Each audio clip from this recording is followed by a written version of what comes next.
रात की वो आखिरी बारिश थी जब हवेली की दीवारों ने पहली बार सांस ली थी। 3 रातों से चली आ रही मौतों की ये कहानी अब अपने आखिरी खेल में पहुंच चुकी थी और इस बार जो भी अंदर गया वो कभी वापस नहीं आया। रात के 12 बज चुके थे। बरसात अब थम चुकी थी, पर हवेली की दीवारों पर टपकता पानी अब भी जैसे खून बनकर बह रहा था। आरव की आंखें लाल थीं, नींद नहीं, डर से। 3 रातें, 3 मौतें और अब चौथी रात, अंतिम रात, जो या तो हवेली का श्राप खत्म करेगी या सबको हमेशा के लिए उस हवेली में कैद कर देगी। सिया दीवार के पास रखे पुराने आईने को देख रही थी। आईने में उसकी परछाई हिल रही थी, जबकि वो बिल्कुल स्थिर खड़ी थी। आरव चिल्लाया, सिया, पीछे मत देखना। लेकिन देर हो चुकी थी।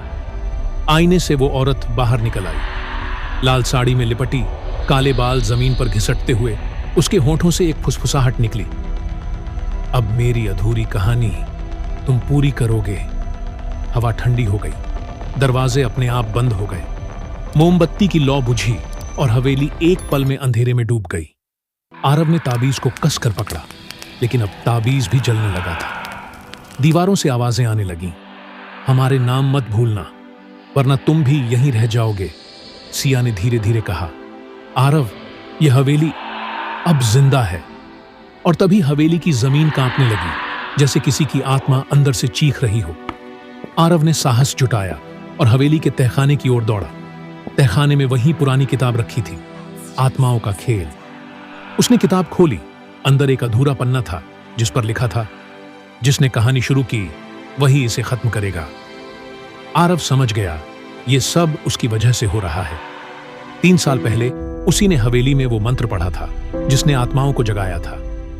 अब सिर्फ एक ही रास्ता था, कहानी खत्म करना, अपनी जान देकर। आरव ने आखिरी बार सिया की ओर देखा। अगर मैं गया तो तुम जाओगी नहीं, हवेली तुम्हें छोड़ेगी नहीं। सिया की आंखों में आंसू थे। तो मैं यहीं रह जाऊंगी।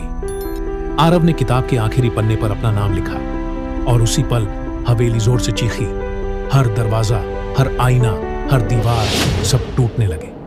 हवा में राख उड़ रही थी और धीरे धीरे हवेली गायब हो गई। सिया ने चारों ओर देखा, बस एक राख का ढेर रह गया था और उस राख में एक जलता हुआ नाम, आरव। वो जमीन पर बैठ गई और फुसफुसाई, कहानी खत्म हो गई, लेकिन डर अब भी जिंदा है। To be continue.